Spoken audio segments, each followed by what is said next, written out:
সমুদ্র বিজ্ঞানীরা একটা গর্ত পেয়েছে, খাঁড়ি খাঁড়ি, এটার নাম তারা দিয়েছে মারিয়ানা ট্রেন্স। মারিয়ানা ট্রেন্স, সেটা দিয়ে তারা নিচে গেছে, 11 কিলোমিটার পর্যন্ত গেছে, 11 কিলোমিটার। সেখানে গিয়ে তারা জমিনের শেষ স্তর যেটা অয়লাল আরদে কাইফা সোতেহাত, সেখানে গিয়ে দেখেছে জমিনের এই শেষ স্তরটা গ্রানাইট পাথর এবং ইস্পাত লোহার ঢালাই করা মিশ্রিত। সেখানে যাওয়ার পরে দেখে যে এইটার টেম্পারেচার 7000 ডিগ্রি ফরেনহাইট, 7000 ডিগ্রি। 2200 ডিগ্রিতে লোহা গলে, 7000 ডিগ্রিতে কি গলে? এরপরে তারা সেখানে ড্রিল মেশিন লাগিয়েছে, দেখে যে গ্রাস হয় না, ছিদ্র হয় না। জমিনের শেষতলার কথা বলছি আর কি, অয়লাল আরদে কাইফা সোতেহাত। এরপরে তারা সেখানে মুভিং ক্যামেরা লাগালো আর দূরদৃষ্টির শ্রবণ যন্ত্র লাগালো। প্রশান্ত মহাসাগরের তলা থেকে 11 কিলোমিটার নিচে সেখানে গিয়ে দেখে যে ক্রাশ হয় না। আবার ড্রিল মেশিন চালিয়ে দিল, পাওয়ারফুল, শক্তিশালী। দেখে যে ড্রিল মেশিন যখন চলে উঠে তখন ওই ঢালাইয়ের নিচ থেকে শোনা যায় লক্ষ লক্ষ মানুষ, কোটি কোটি মানুষ, পুড়ে গেলাম, জ্বলে গেলাম, শেষ হয়ে গেলাম, বাঁচাও বাঁচাও। বিজ্ঞানীরা সেখানে গিয়ে বলেছে, আমরা যদি নাস্তিক না হইতাম তাহলে যে আওয়াজ, কান্নার আওয়াজ আর আগুনের গম গম গম গম, জ্বলন্ত আগুনের আওয়াজ নিচের থেকে শোনা যাচ্ছে, তাহলে বলতাম এটা কোরআনে বর্ণিত সিজ্জিনের আর্তনাদ, জাহান্নামের আর্তনাদ, এনিথিং মোর। আর একটা বলে আমি শেষ। রাশিয়া এবং সাইবেরিয়ার মাঝখানে একটা গর্ত খোঁড়া শুরু হয়েছে 1970 সালে। 1994 পর্যন্ত 24 বছর তারা গর্ত খুঁড়ল নিচের দিকে। জমিনের প্রথম স্তরটা পেল বালি মাটি, এঁটেল মাটি, দোআঁশ মাটি, এটা পেল। এরপরে স্তর যেটা পেল সেটা পাথর লোহা, পাথর লোহা, পাথর লোহা। এরপরে শেষ স্তর, এখানে গিয়ে পেল শুধু লোহা, শুধু লোহা, শুধু লোহা। আর 1500 বছর আগে কোরআনে একটা সূরা আছে লোহা, আসেনি? আল হাদিদ, দি আয়রন, ফিহে বাসন শাদীদ। এই লোহার মধ্যে আমি বিরাট শক্তি রেখে দিয়েছি। আর 1500 বছর পর আজকে প্রমাণ হয়েছে লোহার ব্যবহার যারা যত ভালো জানে, যত বেশি জানে, যত সুন্দর জানে, সামরিক দিকে তারা সবার উপরে। লোহার ব্যবহার যারা জানে, আমি কি বুঝাতে পেরেছি? লোহার ব্যবহার যারা ঠিক মতো জানে তারা মেশিনারি, কলকবজা এগুলো তৈয়ার করার ব্যাপারে দুনিয়ার সবার উপরে। লোহার ব্যবহার যারা ব্যবহার বেশি জানে তারা গাড়ি ঘোড়া, আর্টিলারি, বোমা, ট্যাঙ্ক এগুলোর বেশি মালিক। তাহলে যেই জাতি লোহার ব্যবহার বেশি জানে, ফিয়ে বাসন শাদীদ, এই লোহার মধ্যে আমি বিরাট শক্তি রেখে দিয়েছি। 1500 বছর পরে আজকে বিজ্ঞানীরা স্বীকার করেছে যে কোরআন যে বলেছে ফিহে বাসন শাদীদ, দেখা যায় লোহার মধ্যে সবকিছু। শেষ স্তর মানে ওই 11 কিলোমিটার, সেখানেও 11 কিলোমিটার, এখানেও। খুব লক্ষ্য করেন, সেখানে গিয়ে তারা স্তর ওইটা পাইছে। কোনটা? প্রশান্ত মহাসাগরের সর্বনিচে যেটা পেয়েছে গ্রানাইট পাথর এবং ইস্পাত, পাকা লোহার ঢালাই করা। সেখানে যাওয়ার পরে তারা দেখলো সেখানে টেম্পারেচারও 7000 ডিগ্রি সেলসিয়াস, কিন্তু নিচের যে লোহা ঢালাই করা গ্রানাইট পাথর এটা ঠান্ডা। দেখছেন কারবার? 7000 ডিগ্রিতেও এইটা গলে না, গরম হয় না। যদি গরম হইতো তাহলে বহুত আগে গলে যেত। সেখানে গিয়ে তারা আবার বলছি 1970 থেকে 1994, কত বছর? 24 বছর, 2 যুগ পরিশ্রম করে দূর নিচে গেছে। সেখানে গিয়ে তারা এইবার এই গ্রানাইট পাথর, ইস্পাত, লোহার ঢালাই এটাকে আবার ড্রিল মেশিন দিয়ে গর্ত করে ভিতরে কি আছে এটা দেখার চেষ্টা করেছে। মুভিং ক্যামেরা দিয়ে, বিভিন্ন কলকবজা দিয়ে যখন ড্রিল মেশিন বসিয়েছে তখনই নিচের থেকে শোনা যায় বাঁচাও বাঁচাও, জ্বলে গেলাম, পুড়ে গেলাম, পানি দাও, পানি দাও। 3 জন বিজ্ঞানী সেখানে হার্ট ফেল করে মারা গেছে। বাকিরা যে উঠে আসছে, এরপরে তাদেরকে যতই বলা হয়েছে আওয়াজ দাও, সেখানে যে কোটি কোটি মানুষের চিৎকার, বাঁচাও বাঁচাও, জ্বলে গেলাম, পুড়ে গেলাম। আমরা যদিও মুসলমান নই, কিন্তু 1500 বছর আগে কোরআন যে সিজ্জিনের কথা বলেছে, এটা নিশ্চয়ই এই সিজ্জিন।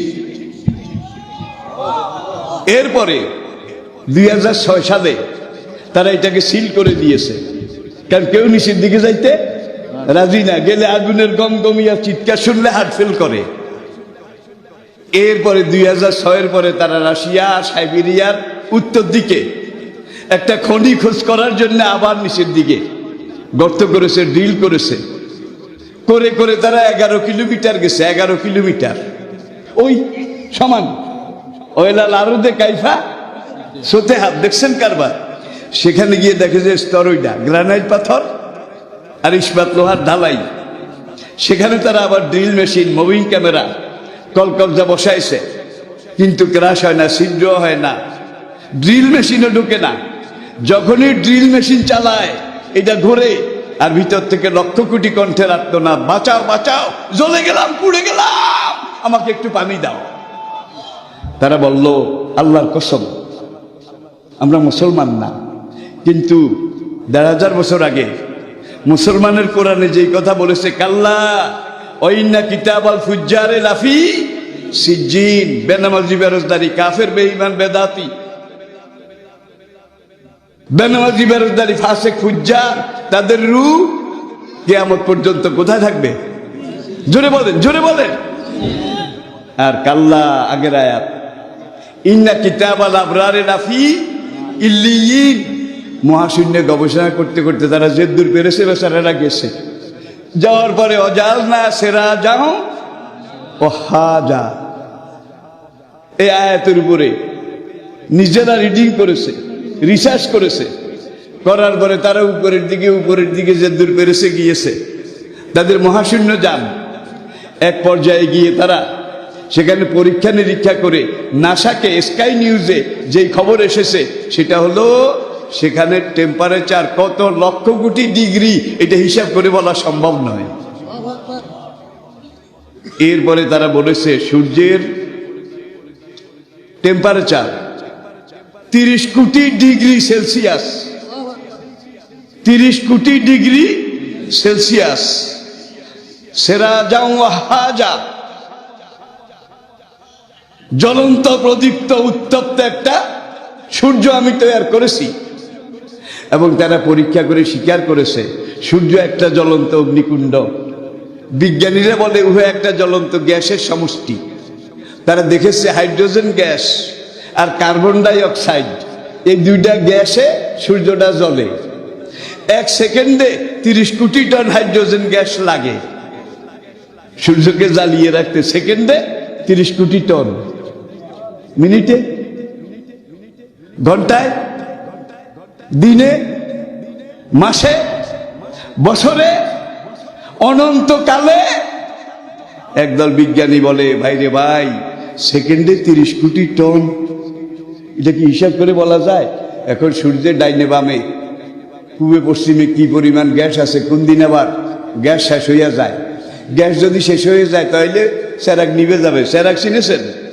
এজা শামস কুব্বের আত্মার।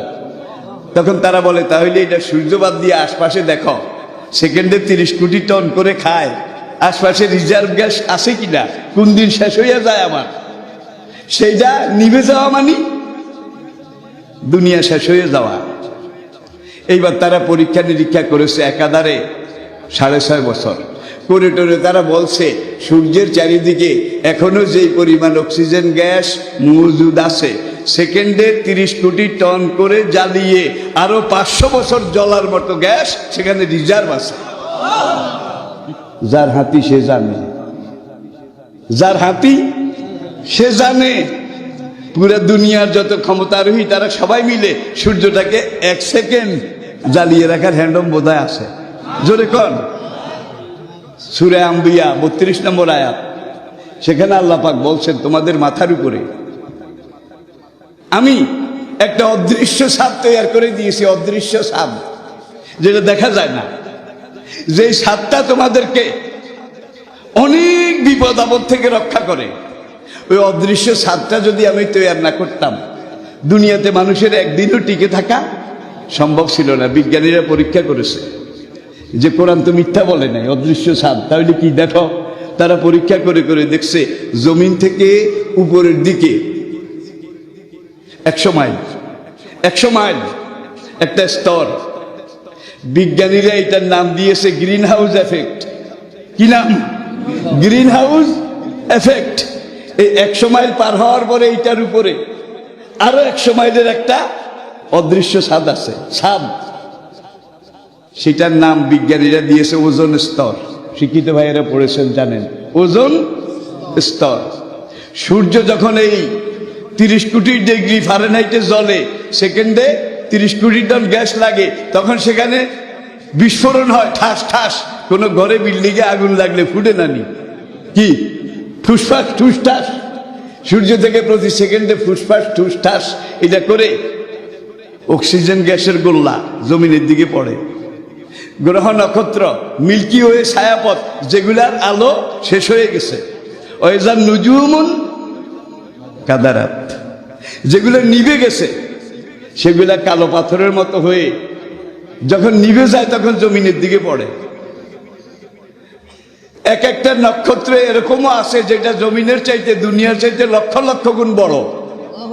নিভে যাওয়া একটা নক্ষত্র পাথরের মতো ধরাম করে যদি পড়ে, দুনিয়াতে যা কিছু আছে এক পড়াতে কাম শেষ।